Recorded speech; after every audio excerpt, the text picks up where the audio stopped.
Hello, this is discussion 2. Answer number 1. Culture as a screen. What does it mean?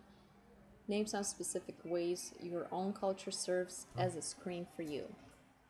So the screen is one of the cultural functions. This function provides a screen between the person and all of the perceptual stimuli that humans face, such as sights, sounds, smells, taste, and the bodily sensations, to include what perceptions to notice and how to interpret them.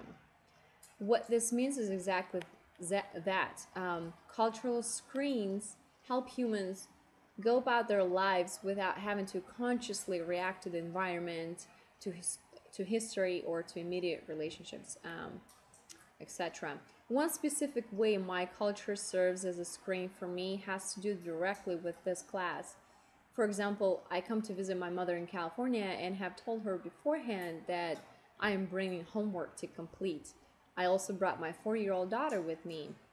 From the very first day here, my mom keeps the noise level down and my daughter occupied with puzzles and other quiet games to allow me concentrate on schoolwork. Sweets have been baked and noise has been reduced. Two things a Ukrainian mother does to help her child succeed in school. Education is treated as an almost sacred tradition, thus appropriate practices are implemented. Question number 2.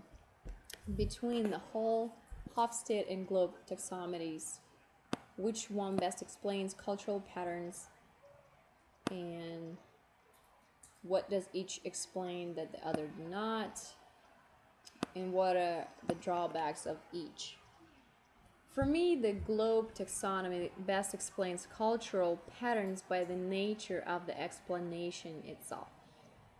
As Globe taxonomy takes on the work of Hofstede, it expands cultural dimensions. Though all three are unique entities, and as three entities, they concisely explain the patterns. Together, these taxonomies serve as a truly educational purpose for one to become a competent intercultural communicator. For example, Hall's high and low context cultural taxonomy is based on the idea that some cultures have a preponderance of messages that are implied by the physical setting or presumed to be part of the individual's internalized beliefs, values, norms, or social practices, and on the idea that other cultures have messages in which the majority of the information is vested in the explicit code, and yet others have a mixture of both. Hofstede's culture taxonomy is based on the assertion that people carry mental programs or software of mind that is developed during childhood and is reinforced by their culture. The Globe taxonomy is an extension of Hofstede's taxonomy, which identifies cultures among various cultural dimensions. However, contrary to the 5 dimensions developed by Hofstede, the Globe study distinguishes cultures among 9 cultural dimensions. The primary importance of both studies is that they present comparable culture models with national cultural dimension scores, which not only highlight the cultural differences between societies, but also provide the means for the application of those differences in culture-related research. One notion shared by all 3 of the taxonomies is that humans are naturally predisposed to certain cultural patterns regardless of the dimensions or the factors affecting the cultural development. The drawbacks of this one of the drawbacks of each one is that actual predisposition, and although the book does mention that each of these researches of taxonomies do not necessarily include the individual aspect, so to speak, the individualized aspect of culture. What I'm trying to say.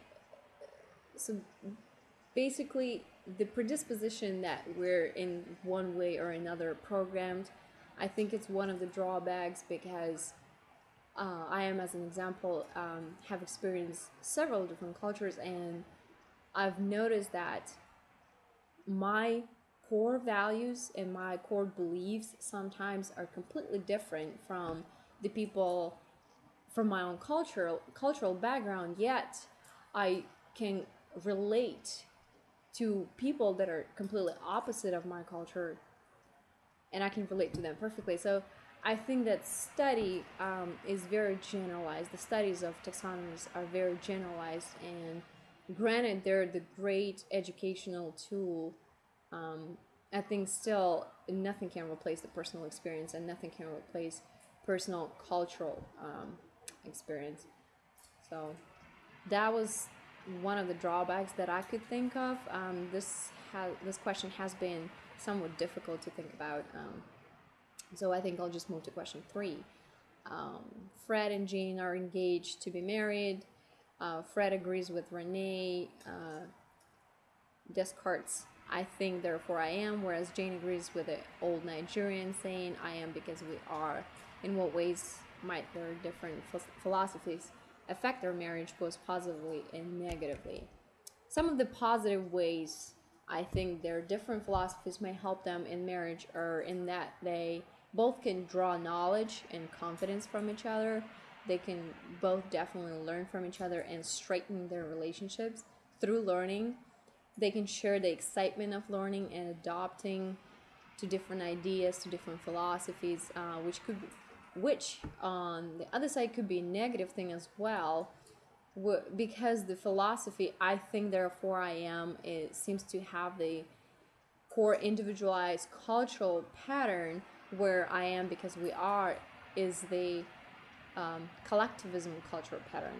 They may conflict due to opposite variations of seeing themselves in the world, that historically, from my own personal experience, have shown that these different philosophies most of the time do affect people negatively, unless people learn how to adopt, unless they learn how to learn together, unless they learn how to share things and not judge each other. So basically, all the previous chapters that we've read in the book, and all the things that make a competent intercultural communicator, such as respect, relational behavior, and other things, all those things are important for any kind of relationships, to come together and to develop and into a solid relationships. All those need to be upheld. All right, thank you. Have a good day.